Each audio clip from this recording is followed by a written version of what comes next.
hermanos, esta tarde. Es un gusto estar una vez más con ustedes. Quiero invitarles a cerrar sus ojos y tomarse unos minutos de la mano del Señor para que Él vaya con nosotros en nuestro caminar y nosotros caminar junto a Él. Si quiere cerrar sus ojos y adorarle a Él. Camina conmigo, Jesús, camina conmigo, nunca me dejes solo. Sí, Señor. Camina conmigo, Jesús, camina conmigo, nunca me dejes solo. Camina conmigo. Sí, Señor, quiero ir tomado de tu mano cuando me sienta solo, sin ganas de vivir, cuando mi fe no alcanza para creer que estás aquí.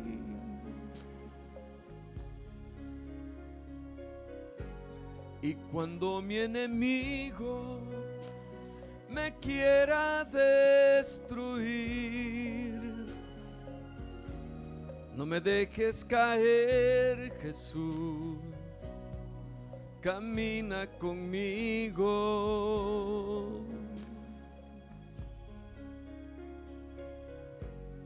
Camina conmigo, Jesús, camina conmigo,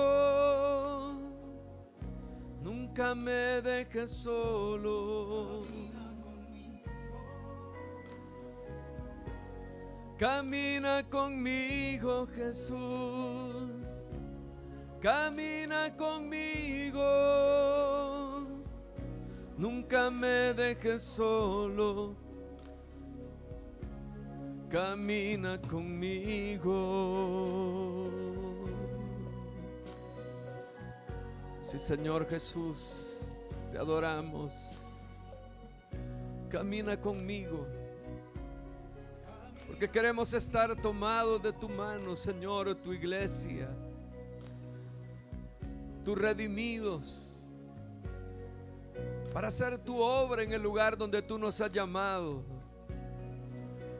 Oh Señor, ayúdanos. Señor, glorifícate en nuestra vida. Que tú estés presente siempre, viendo cumplida esa palabra de que tú estarías con nosotros todos los días hasta el fin del mundo. Permíteme tomar tu mano y caminar por esta senda, caminar por este mundo, reflejando tu luz, Señor, para que puedan llegar las personas hacia tu presencia, hacia el perdón de los pecados que tú ofreces. Oh Señor, glorifícate en tus hijos, en tu iglesia, en los líderes, en supervisores, en pastores. Señor, permítenos honrar tu nombre y cumplir tu propósito en este mundo.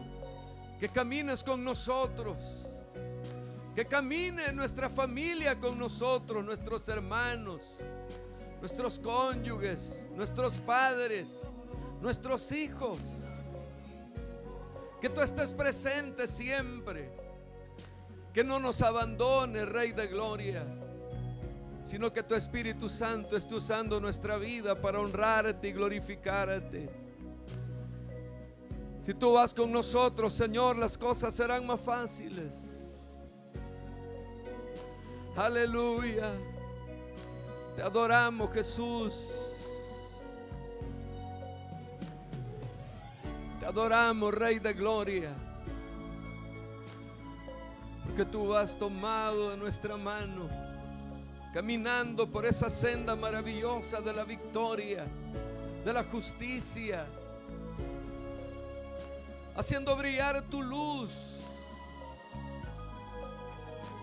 en favor de cada vida necesitada, Señor, en el nombre de Jesús. Y cuando mi enemigo me quiera destruir,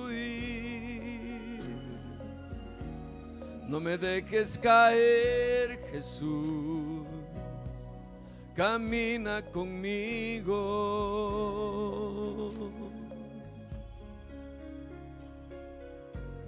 Camina conmigo, Jesús, camina conmigo. Nunca me dejes solo, camina conmigo. Camina conmigo, Jesús, camina conmigo. Nunca me dejes solo. Oh, camina conmigo, Rey de Reyes. Nunca me dejes solo. Oh, camina. Nunca me dejes solo. Camina conmigo.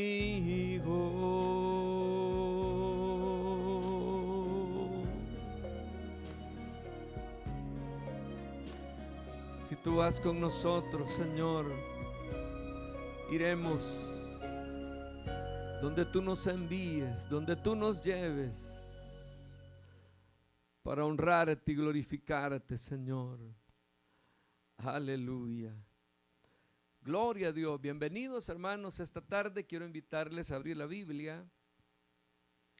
Lo vamos a hacer en el Evangelio de Mateo, capítulo número 6. Mateo, capítulo número 6. Vamos a leer los versos del 1 al 6 y los versos del 16 al 18. Dice la palabra del Señor: mucho cuidado con andar haciendo buenas obras para que los demás lo vean y admiren. Los que así lo hacen no tendrán recompensa del Padre que está en el cielo.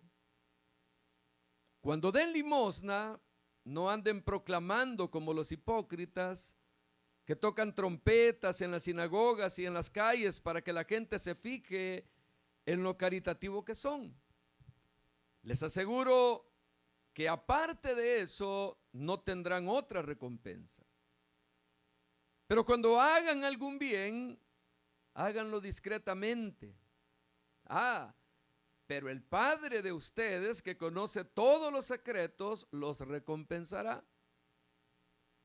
Y cuando oren, no hagan como lo hacen los hipócritas, que oran de pie en las esquinas y en las sinagogas para que todo el mundo los vea.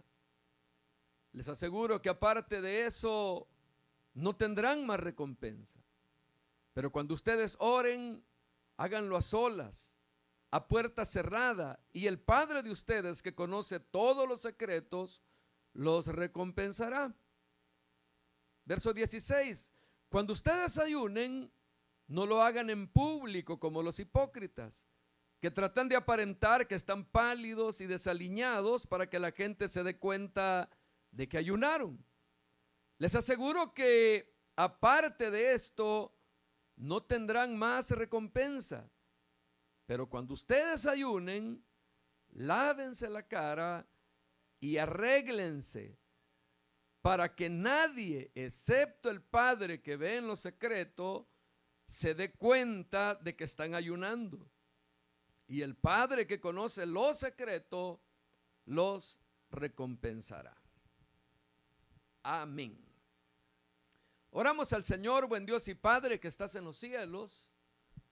Agradecemos la oportunidad que tú nos concedes de acercarnos a tu palabra y te suplicamos que nos hables, que nos instruyas a través de tu palabra. Necesitamos oír tu voz, Señor, y por lo tanto te suplico que uses mis labios a través de tu Espíritu Santo para poder llevar tu buena palabra a las personas que están hambrientas, sedientas y necesitadas de ella. Mi Señor, en el nombre de Jesús, quédate con nosotros esta tarde de principio a fin y que tu nombre sea glorificado. Por Cristo Jesús lo pedimos. Amén, Señor, y amén. El martes pasado, hermanos, comenzamos a hablar acerca de la religión del cristiano. Hay tres aspectos que tienen que ver con la religión del cristiano, pero hay una verdad central que no debe escaparse de nuestra vida, y es que la religión del cristiano no es hipócrita, sino que es real. Y para poder saber y poder distinguir entre una religión real y una religión hipócrita, como nuestro Señor Jesucristo lo está diciendo en estos versos que hemos leído, Él tomó tres aspectos que son vitales, y de esos tres aspectos tomamos el primero la semana pasada y hablamos en los versículos 1 al 4 acerca de la dádiva cristiana. ¿Cómo debe ser la dádiva cristiana? O sea, las limosnas, la ayuda del cristiano, porque el cristiano está en esta tierra para poder ayudar. Pero hablamos ampliamente acerca de ese aspecto tan clave y tan vital para la dádiva cristiana, que es una muestra o es una de las pruebas que van a reflejar si nuestra religión es hipócrita o es verdadera. El segundo aspecto al cual Jesús aludió en este consejo que él comenzó a dar en este capítulo número 6 es acerca de la oración cristiana. Versos 5 y 6 dicen: y cuando oren, no hagan como hacen los hipócritas, que oran de pie en las esquinas y en las sinagogas para que todo el mundo los vea. Les aseguro que aparte de eso, no tendrán más recompensa. Pero cuando ustedes oren, háganlo a solas, a puerta cerrada, y el Padre de ustedes, que conoce todos los secretos, los recompensará. Una vez más, nuestro Señor Jesucristo comienza a mostrar ese aspecto clave de la controversia que existía entre la religión verdadera y la religión falsa. Así como lo mostró en la dádiva, en las limosnas, ahora en el segundo ejemplo que nuestro Señor toma acerca del tipo religioso de justicia, Jesús describe a dos hombres en oración, a dos personas que estaban orando. Y de nuevo, la diferencia básica entre la hipocresía y la realidad es a la cual él se está refiriendo. O sea, esa es la diferencia, la controversia que se da. Y Jesús está poniendo en contraste la razón de su oración y la recompensa que va a recibir por la oración. Lo que Jesús dice de los hipócritas suena bien al principio. Dice: ellos aman el orar, pero desgraciadamente no es orar lo que ellos aman, ni al Dios al cual ellos están supuestamente orando, o al cual supuestamente deberían orar, no lo aman. No es que ellos amen la oración, no es que ellos amen a Dios. Claro, la gente que los ve orando públicamente y los ve haciendo oraciones muy especiales, muy maravillosas, la gente los ve como que de verdad son personas que aman orar, que se deleitan en orar y que aman al Dios al cual ellos están elevando su oración. Pero no, ellos no aman la oración ni al Dios a quienes elevan su oración. Ellos lastimosamente se aman a sí mismos. Se aman a sí mismos. Y la oportunidad de ostentación que les da la oración pública. Por supuesto que la disciplina de oración regular es buena, es clave, es vital, y todo judío devoto oraba 3 veces al día. Al igual que Daniel, ¿se acuerdan de Daniel? Daniel oraba 3 veces al día. Y no había absolutamente nada malo en orar de pie, porque esta era la postura usual para poder orar entre los judíos. Esa era su postura, o sea, no era problema que estuvieran orando de pie. No era esa la dificultad. No era eso lo que a Dios no veía bien, porque esa era la costumbre de ellos. Ni tampoco estaban necesariamente equivocados al orar en las esquinas de las calles, tanto como en las sinagogas, si la motivación que ellos tuvieran fuera romper la segregación de la religión y llevar su reconocimiento de Dios fuera de los lugares santos, a la vida secular diaria. O sea, si eso fuera lo que ellos buscaban, no habría ningún inconveniente, no habría ningún problema. Pero la situación es que, como Jesús lo conoce todo, Jesús descubrió cuál era su verdadera motivación. ¿Cuál era la verdadera motivación al ponerse de pie en la sinagoga, al ponerse de pie en la calle, con las manos levantadas al cielo para que pudieran ser vistos de los hombres? Tras la piedad que ellos mostraban, acechaba su orgullo, acechaba el orgullo personal, porque lo que ellos realmente deseaban era el aplauso de las personas. Eso era lo que ellos buscaban.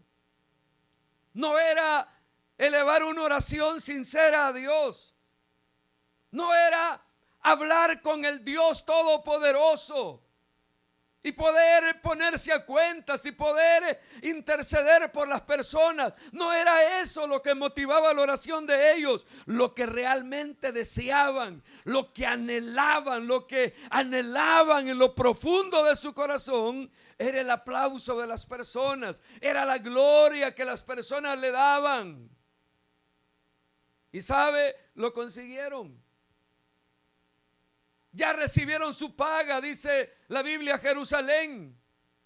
Porque el fariseísmo religioso era ese en la antigüedad. Buscaban el sentir orgullo propio, el vanagloriarse, el que las personas les admiraran, el que los pusieran en alto y dijeran: qué maravilloso ora, qué bonito ora, qué entregado es, qué disciplina tan especial, qué palabras tan sublimes y tan maravillosas, es que están cerca de Dios. Pero ¿sabe cuál es el problema? Que el fariseísmo religioso aún no ha muerto. Aún sigue activo, aún sigue vivo, porque la acusación de hipocresía que se ha lanzado a menudo contra nosotros, los asistentes a la iglesia, podemos ver muchos de esos aspectos, porque es posible ir a la iglesia por la misma razón perversamente equivocada que tuvieron los fariseos para asistir a la sinagoga. No asistían ellos para adorar a Dios. Igual pudiera ser con muchos cristianos en la actualidad. Cuando van al lugar de adoración, no asisten a la iglesia para adorar a Dios. No existen al lugar de congregarse para adorar a Dios, sino que asisten para ganar una reputación de piedad para sí mismos. para nosotros mismos. Es posible que pudiéramos captarnos de nuestras devociones privadas en la misma forma que lo hacían los fariseos.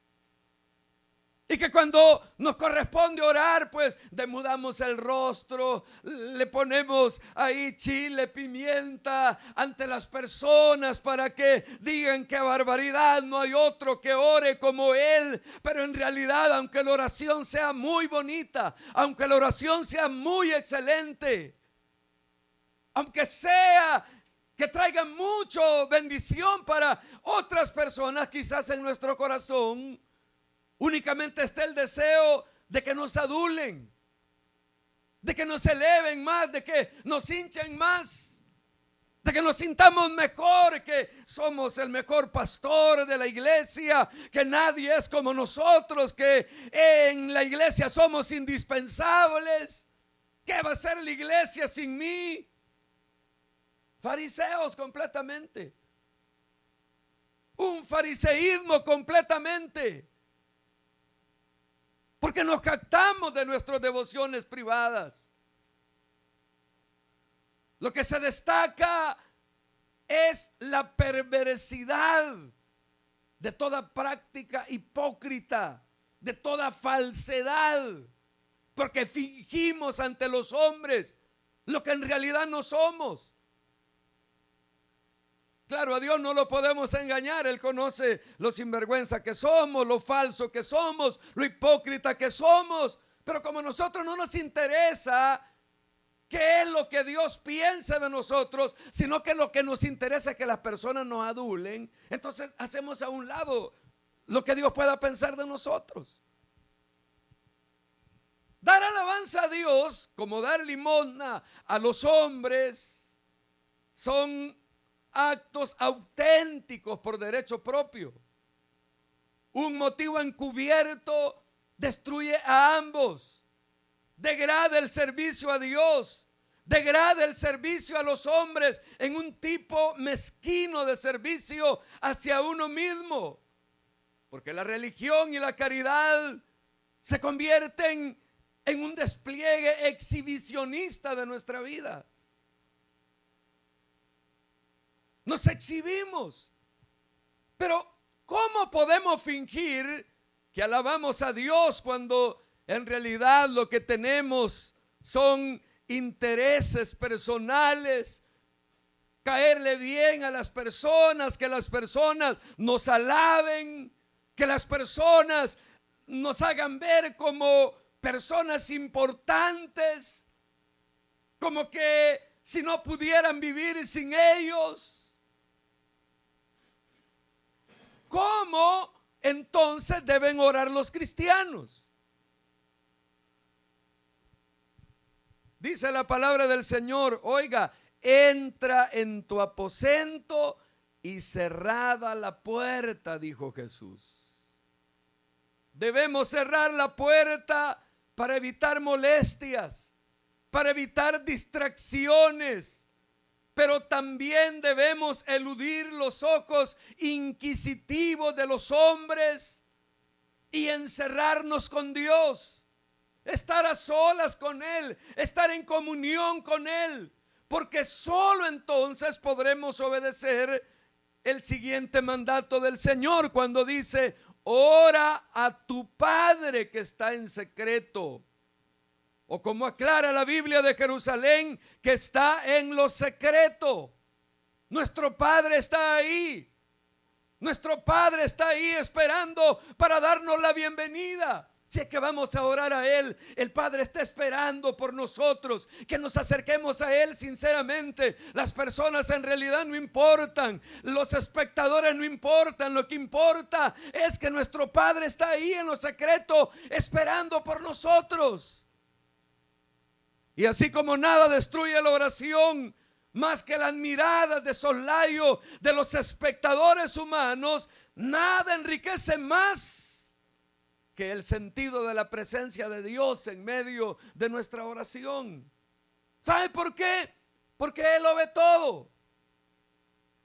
Y hay algo clave, hay algo importante. Dios no ve solo la apariencia exterior, sino que Él ve el corazón. Los hombres vemos la apariencia, los hombres vemos lo exterior, los hombres vemos que parece cristiano, aunque sea el diablo el que está orando. Pero Dios no ve la apariencia, y si la ve, a Él interesa las intenciones del corazón, los pensamientos del corazón. A Dios le interesa, Dios conoce el interior del corazón. Y conoce no solamente a quién le está orando, sino el motivo por el cual está orando. Si es para agradar a la gente. Conoce el motivo por el cual yo estoy predicando. O por el cual comencé a predicar a través de estos medios.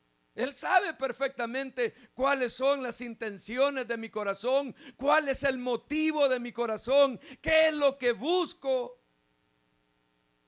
Y por eso es que me molesta que se conecten tan pocos, 19 de miles de millones de personas que hay en el mundo, porque Facebook se transmite a nivel mundial.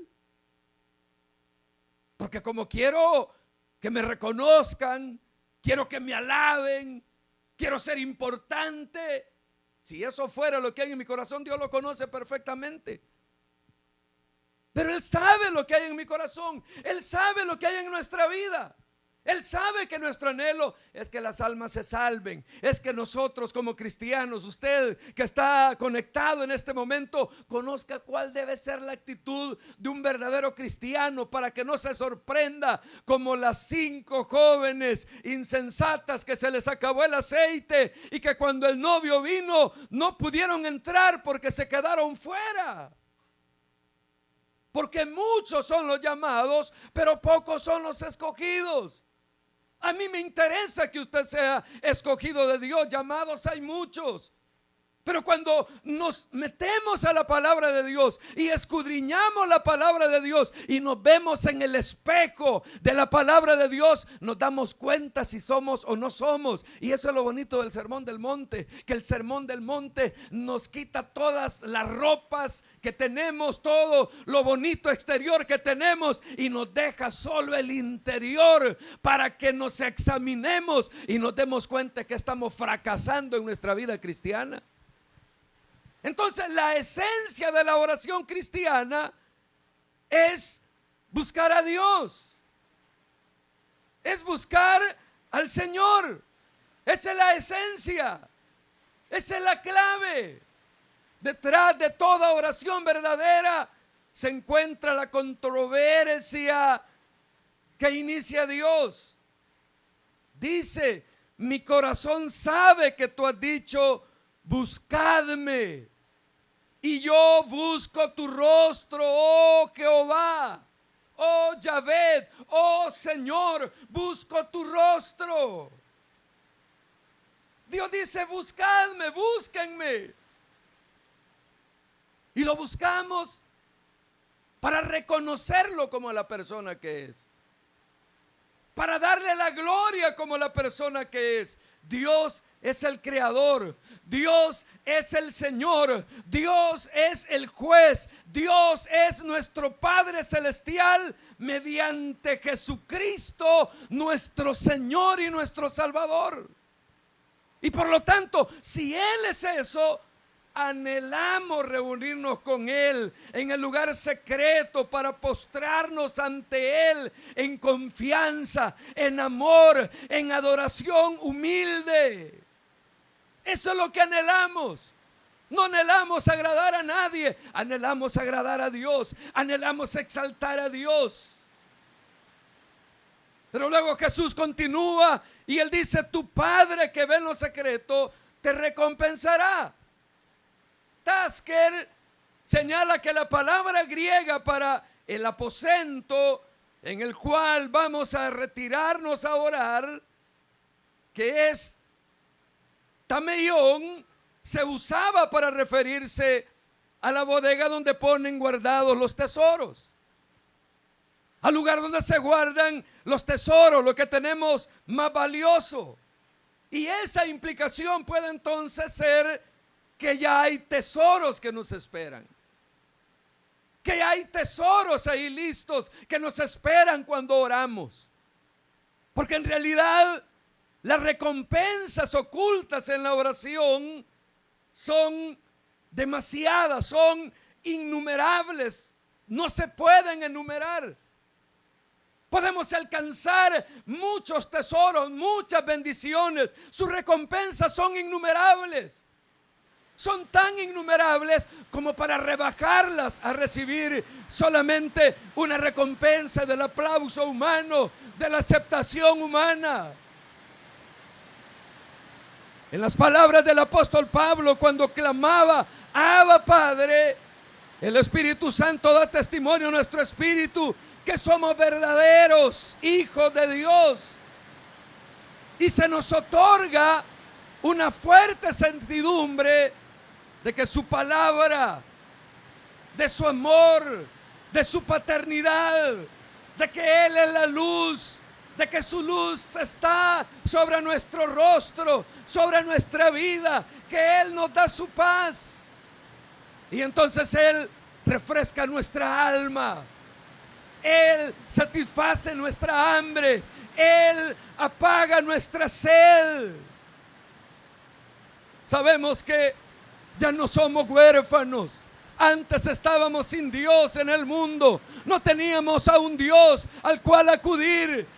Pero ya no somos huérfanos. ¿Sabe por qué?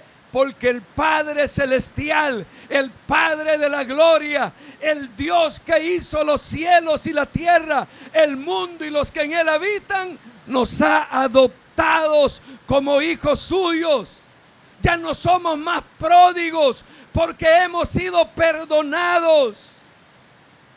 No más alienados porque hemos vuelto al hogar de nuestro Padre Celestial. Él salió a encontrarnos y nos abrazó, nos vistió, nos colocó un anillo como hijos y nos hizo una fiesta. El énfasis de nuestro Señor en la necesidad de lo secreto no debería llevarnos a los extremos. No debería llevarnos a los extremos. Porque si lo interpretamos literalmente, con un literalismo rígido, podríamos caer. O sería caer en el mismo fariseísmo contra el cual Jesús nos está advirtiendo. Porque si toda oración debiera guardarse en secreto, tendríamos que dejar de asistir a la iglesia. Tendríamos que abandonar las oraciones en familia. Tendríamos que abandonar las reuniones de oración. Pero la referencia de Jesús aquí es la oración privada. Las palabras griegas están en singular, como lo indica la versión Reina Valera. Mas tú cuando ores, entra en tu aposento y cerrada la puerta, ora a tu Padre. Jesús no ha llegado aún a la oración pública. Más adelante vamos a hablar de la oración pública. Cuando lo hace, nos dice que oremos en plural. Nos dice que digamos Padre nuestro, no Padre mío, sino Padre nuestro. Y uno difícilmente puede decir esa oración solo, en secreto. Más que ensimismarse en los mecanismos de lo secreto, necesitamos recordar que el propósito del énfasis de Jesús en la oración secreta es purificar nuestras motivaciones al orar. Eso es lo que Jesús busca. Así como debemos ofrendar por amor genuino a Dios, también debemos orar por amor genuino a Dios. Nunca debemos usar ninguno de estos ejercicios como barniz, como fachada piadosa de nuestro amor al prójimo. Nunca debemos hacer eso. Por lo cual, a lo que Jesús se está refiriendo acá es a la oración privada. A que oremos en lo privado y que lo hagamos con verdadera sinceridad. Entonces Jesús ha confrontado la dádiva cristiana con la dádiva farisea, con la dádiva hipócrita. Jesús ha confrontado la oración cristiana con la oración religiosa, la religión hipócrita. Y en tercer lugar, el tercer aspecto de la religión del cristiano, que no es hipócrita, sino real, es el ayuno cristiano. ¿Cuántos de ustedes ayunan? ¿Cuántas veces han ayunado en estos 5 meses y medio para que Dios sane a las personas, para que Dios erradique esta pandemia? Dice Mateo capítulo 6, verso 16 al 18, cuando ustedes ayunen, no lo hagan en público como los hipócritas, que tratan de aparentar que están pálidos y desaliñados para que la gente se dé cuenta que ayunaron. Les aseguro que aparte de esto, no tendrán más recompensa. Pero cuando ustedes ayunen, lávense la cara, arréglense, para que nadie, excepto su Padre que ve lo secreto, se dé cuenta de que están ayunando. Y el Padre que conoce todo lo secreto, los recompensará. ¿Sabe? Los fariseos ayunaban 2 veces a la semana. Ellos ayunaban los lunes y los jueves. Juan el Bautista y sus discípulos también ayunaban de forma regular. Incluso ellos lo hacían muy a menudo. Pero los discípulos de Jesús no lo hacían. Así pues, ¿cómo es que en estos versículos del Sermón del Monte, Jesús no solo espera que sus seguidores ayunen, sino que también le da instrucciones a sus discípulos de cómo hacerlo? Hay un pasaje en la Escritura que regularmente se ignora, y sospecho que algunos de nosotros vivimos nuestra vida cristiana como si estos versículos hubieran sido arrancados de nuestras Biblias.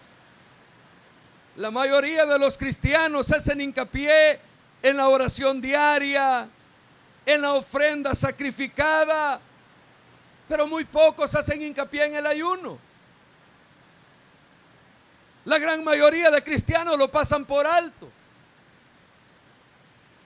A nadie le gusta ayunar, bueno, ni orar tampoco, y mucho menos dar limosna. Pero esos son los frutos de una religión verdadera.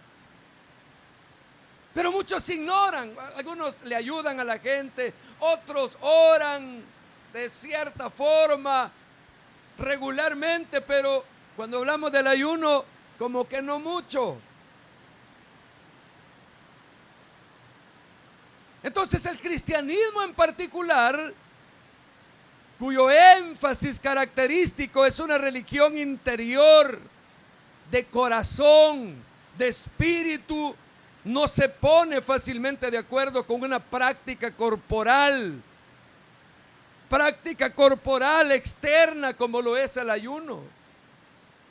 Y algunos se preguntan, ¿no es este un ejercicio del Antiguo Testamento que fue ordenado por Moisés para el día de la expiación y después en el exilio babilónico requerido en algunos otros días del año, pero ahora Cristo lo abrogó?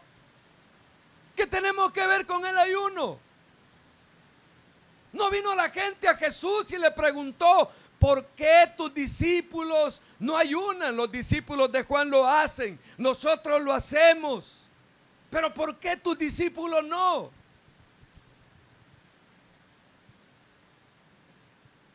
Y no es el ayuno una práctica católica romana Tanto así que la iglesia medieval hizo un calendario elaborado de los días de fiesta y los días de ayuno. ¿No llegó a asociarse también con una visión supersticiosa de la misa y de la comunión de ayuno? Y podemos responder sí a todas esas preguntas. Pero es fácil ser selectivo en nuestro conocimiento, en nuestro uso tanto de las Escrituras como de la historia de la iglesia. Pero hay aquí otros datos que equilibran nuestra perspectiva.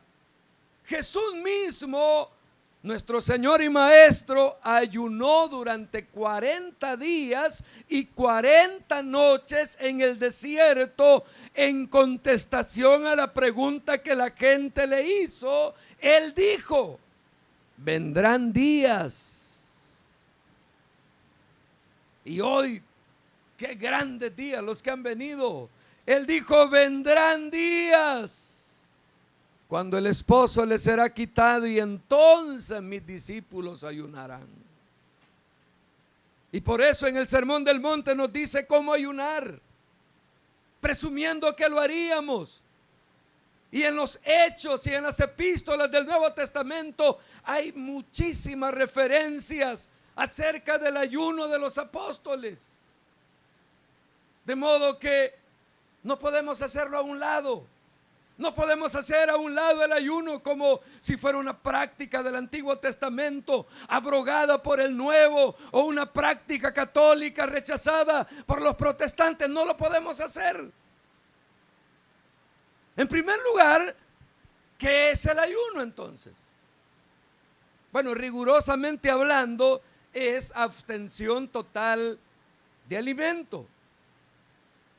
Su significado puede extenderse legítimamente, y le animo a que nos sintonicen las doctrinas los días jueves. Muy pronto vamos a hablar del ayuno para ampliar esto del ayuno. Pero su significado se entiende. No obstante, al permanecer sin alimento parcial o totalmente por periodos más cortos o más largos. De ahí, por supuesto, viene el nombre de la primera comida del día, desayuno, ya que es el desayuno la que interrumpe nuestro ayuno, el periodo de la noche durante el cual no comimos nada. Por lo tanto, no puede haber dudas que el ayuno de las Escrituras tiene que ver en varias formas con la negación de uno mismo y la autodisciplina. Entonces, ayunar y humillarnos delante de Dios son virtualmente términos equivalentes. Por ejemplo, en el Salmo 35:13, en Isaías capítulo 58, versos 3 y 5, usted encuentra la forma de humillarse a Dios en ayuno. Y algunas veces esta fue una expresión de penitencia por el pecado pasado. Entonces, cuando el pueblo estaba profundamente afligido por el pecado, por la culpa, lo que hacían era llorar, lo que hacían era ayunar. Por ejemplo, Nehemías reunió al pueblo en ayuno y cilicio. Y estando de pie, confesaron sus pecados. El pueblo de Nínive, arrepentido por la predicación de Jonás, proclamó ayuno y se vistió de cilicio. Daniel buscó a Dios en oración y ruego, con ayuno, cilicio y ceniza. Oró al Señor su Dios, hizo confesión de los pecados de su pueblo.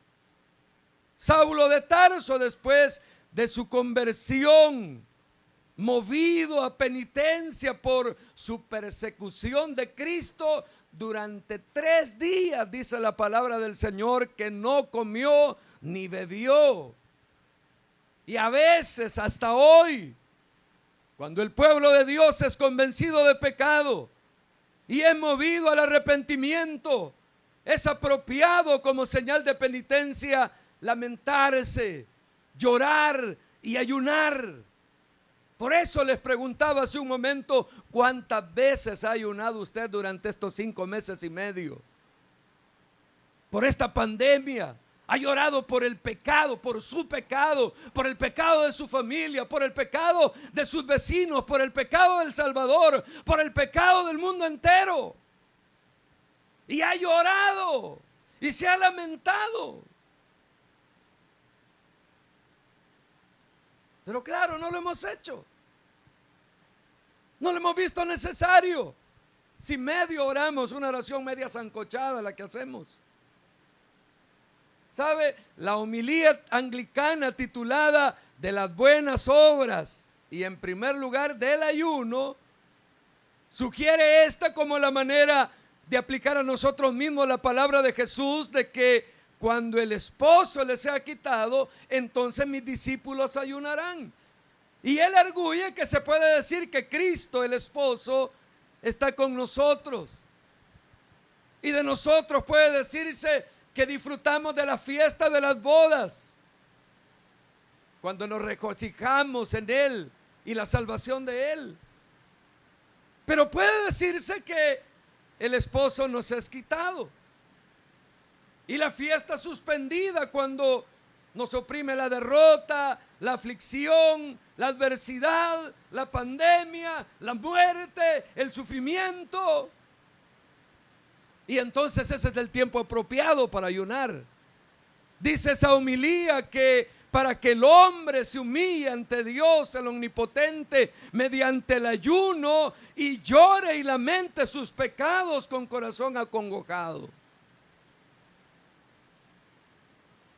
Pero no debemos humillarnos ante Dios solamente en penitencia, solamente en sufrimiento, solamente en penitencia por el pecado pasado, sino también por dependencia de Él, por la misericordia futura, por lo que Dios tiene preparado para nosotros. Y aquí de nuevo el ayuno puede expresar humillación ante Dios, porque si la penitencia y el ayuno van juntos en las Escrituras, la oración y el ayuno todavía van mucho más juntos. Van con mucha más frecuencia. Pero esta no es tanto una práctica regular. De modo que siempre que oremos tengamos que ayunar, sino un arreglo ocasional y especial, de modo que cuando necesitemos buscar a Dios para pedir alguna dirección o alguna bendición en particular, nos alejemos del alimento, nos alejemos de otras distracciones para poder ejercerlo mejor. Así fue como Moisés ayunó en el monte Sinaí inmediatamente después de que fue renovado el pacto mediante el cual Dios tomaba a Israel para ser su pueblo. Josafat, viendo todos los ejércitos de Moab y Amón que avanzaban hacia él, dice la palabra de Dios que humilló su rostro para consultar a Jehová e hizo pregonar ayuno en todo Judá. La reina Esther, antes de exponer su vida al acercarse al rey, instó a Mardoqueo a que reuniera a los judíos y que ayunaran por ella, mientras ella y sus doncellas hacían lo mismo. Esdras publicó ayuno antes de conducir a los desterrados de vuelta a Jerusalén. Porque para afligirnos delante de nuestro Dios, para solicitar el camino derecho, incluso como ya mencionamos, nuestro Señor Jesucristo mismo ayunó inmediatamente antes de comenzar su ministerio público. Y sabe una cosa, la iglesia primitiva hizo lo mismo, siguió el ejemplo de Jesús. La iglesia de Antioquía, antes de enviar a Pablo y Bernabé en el primer viaje misionero, y los mismos Pablo y Bernabé, antes de designar ancianos en cada nueva iglesia, que ponían a funcionar, ayunaban. Y eso es clara evidencia de que las empresas especiales necesitan oración especial y que la oración especial bien puede incluir el ayuno. Existe otra razón bíblica para poder ayunar, y es que el hambre es uno de nuestros apetitos humanos básicos, y la guía de ese apetito es, en muchas ocasiones, nos lleva a la gula. Y la gula es uno de los pecados humanos básicos. Y ahí usted puede ver en la gula a una persona que se va a un restaurante y por una media libra de carne está dispuesto a pagar $20 para un tiempo de comida. Y está bien, si tiene el dinero está bien que lo haga, pero imagínense, con $20 puede comprar, ¿qué? 3 libras de carne y darle de comer a 12 personas, y hasta él podría comer. O a darse placeres sin tener hambre. Y hacer eso. Entonces, el dominio propio, que es la otra razón bíblica para ayunar, no tiene sentido que incluya el dominio de nuestro cuerpo, porque esto es imposible sin la autodisciplina. Y el apóstol Pablo usa al atleta como ejemplo, porque él dice que para competir con los juegos tiene que estar físicamente apto, y por consiguiente se entrena. Su entrenamiento incluye un régimen disciplinado de alimentación, de sueño, de ejercicio. Cada contendiente se impone en todo una disciplina, y los cristianos empeñados en la carrera cristiana debemos hacer lo mismo. Pablo habla de golpear su cuerpo, diciendo literalmente dejándolo amoratado y ponerlo en servidumbre, o sea, tratarlo como esclavo. Y esto no es masoquismo, porque el masoquismo encuentra placer en el dolor autoimpuesto. Tampoco es falso ascetismo, como el llevar cilicio o dormir en una cama con clavos. Tampoco es un intento de obtener méritos, como lo hacía el fariseo en el templo. Pablo rechaza todas esas ideas, y así tenemos que rechazarlas nosotros, porque no hay razón para que castiguemos nuestros cuerpos, porque son creación de Dios, son el templo de Dios, pero sí debemos disciplinarlos para hacer que nos obedezcan. Y el ayuno, la abstinencia voluntaria de alimentos, es una forma de aumentar nuestro dominio propio. Debería mencionarles una razón más para ayunar, y es una abstención deliberada para compartir lo que podríamos haber comido, o el costo de lo que podríamos haber comido, con los desnutridos, con los necesitados, con los hambrientos. Y hay base bíblica para esa práctica. Job nos pudo decir que no había comido un bocado solo, sino que lo había compartido con los huérfanos y con las viudas.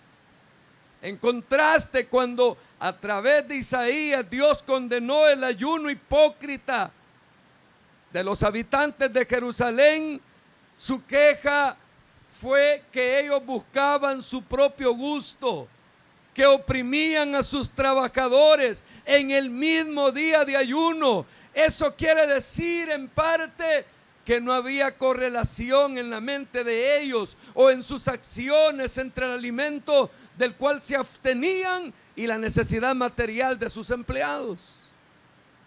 Porque la de ellos era una religión sin justicia, una religión sin caridad. Por eso Dios mismo dijo: no es más bien el ayuno que yo escogí desatar las ligaduras de impiedad, dejar ir libres a los quebrantados. No es que partas tu pan con el hambriento y a los pobres errantes albergues en tu casa. Jesús dio a entender algo similar cuando habló del hombre rico que hacía banquete cada día con esplendidez, mientras que el mendigo estaba echado a la puerta, ansiando saciarse con las migajas que caían de su mesa. No es difícil encontrar más aplicaciones modernas en la Biblia o en la actualidad. En la Inglaterra del siglo XVI se ordenaba ciertos días la abstinencia de carne y comer en su lugar pescado. Y eso no lo ordenaba la iglesia, sino que lo ordenaba el Estado, para poder ayudar a conservar las aldeas de pescadores que bordeaban los mares y así reducir las provisiones de precio más moderado para darle un mejor sustento al pobre. En nuestros propios días, la situación de millones de hambrientos en algunos países en desarrollo están presentes a diario. Y lo podemos ver a través de la televisión. Y tal vez no tanto a través de la televisión. Cuando usted sale y camina en el lugar donde vive, sale al centro de la ciudad donde vive, usted va a encontrar personas pobres. Usted va a encontrar mendigos, usted va a encontrar personas de la calle. Y con ellos debe compartir su pan. Tener una comida de hambre ocasional o mejor aún regular, o abstenerse de una comida 1 o 2 veces por semana y en todo tiempo evitar el exceso de peso debido a comer demasiado, son formas de ayuno que agradan a Dios porque expresan un sentido de solidaridad con el pobre. Así pues, sea por penitencia o por oración, por autodisciplina o por amor solidario, hay buenas razones bíblicas para ayunar. Y cualesquiera que fueran nuestras razones, Jesús dio por sentado que el ayuno tendría un lugar prominente en nuestra vida cristiana.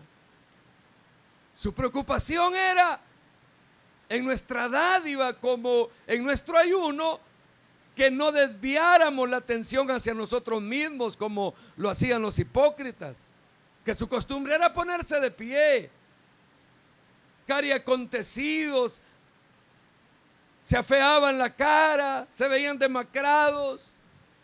Y la palabra que se traduce demudan o afean, que es afanizó, significa literalmente hacer desaparecer y así volverse irreconocibles.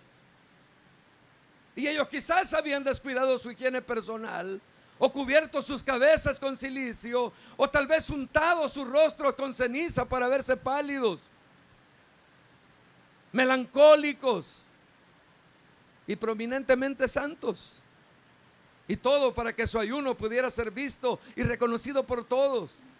Y la admiración de los espectadores sería toda la recompensa que alcanzarían. Pero ustedes, mis discípulos, continúa Jesús, cuando ayunen, ungid vuestra cabeza, lavad vuestro rostro, es decir, lávate la cara y arréglate bien, o en nuestra actualidad, báñate y arréglate. Jesús no estaba recomendando algo inusual como para que se adoptara como una clase particular de alegría, porque como Calvino comenta con justeza, Cristo no nos retira de una clase de hipocresía para llevarnos a otra, sino que se supone que tendrían que bañarse, arreglarse todos los días, y en los días de ayuno no sería la excepción. Tendrían que seguir igual, como si fuera un día normal, que nadie sospechara que estamos ayunando. Entonces, una vez más, tú, le dice, tu Padre que ve en lo secreto, te recompensará. Porque el propósito del ayuno no es hacernos propaganda, sino disciplinarnos. No es obtener reputación para nosotros mismos, sino expresar nuestra humildad delante de Dios y nuestro interés por otros que se hallan en necesidad. Y si esos propósitos se cumplen, entonces será suficiente recompensa. No necesitaremos más. Será lo que necesitamos. Y entonces le seremos agradable a Dios. Pero entonces, ¿por qué no hacer mejor nuestro ayuno? Y el día, los 2 días que ayunemos a la semana, o un día pues, aunque sea un día cada 10 días, como se le ha pedido a la zona 2 del distrito 3 que lo haga. ¿Por qué no eso que usted iba a comer en el día lo comparte con el necesitado? ¿Por qué no prepara su comida y prepara los 4 platos, los 3 platos y se va para el lugar donde están esos indigentes en la calle y los reúne y come con ellos y se está ahí con ellos? Ese es un verdadero ayuno que le agradaría a Dios, que comparta su pan con el hambriento. Así que, hermanos, nuestra verdadera religión, la religión del cristiano, no es hipócrita, sino que es real. Por eso, cuando damos limosna, cuando oramos o cuando ayunamos, lo hacemos delante de nuestro Dios y no delante de las personas, para que Dios sea honrado y glorificado en nuestra vida. Eso es lo que hace un verdadero cristiano. Pero si usted quiere seguir siendo hipócrita, es problema suyo. Pero lo mejor es que nos veamos al espejo de la palabra y nos demos cuenta cómo está nuestra vida cristiana ante Dios. No importa lo que la gente diga. La gente le puede decir: no, hermano, usted es calidad de pastor, un excelente supervisor, un excelente líder, qué anfitrión más cristiano, un creyente fenomenal. Y usted puede creer que no necesita de nada más. Pero Dios dice: pobre, desventurado, ciego, desnudo, mediocre, falso. Y ante Dios nos encontramos perdidos. Y es mejor agradar a Dios, honrar a Dios, porque eso nos va a dar a conocer si nuestra religión es verdadera.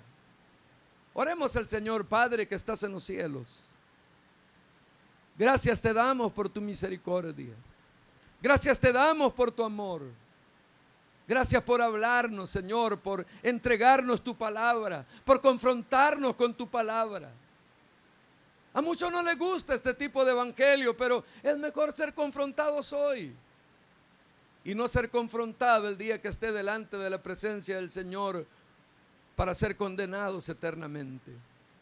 Gracias por tu palabra, por tu evangelio. Mi Señor, en el nombre de Jesús de Nazaret, en tus manos de amor nos depositamos y te damos gracias.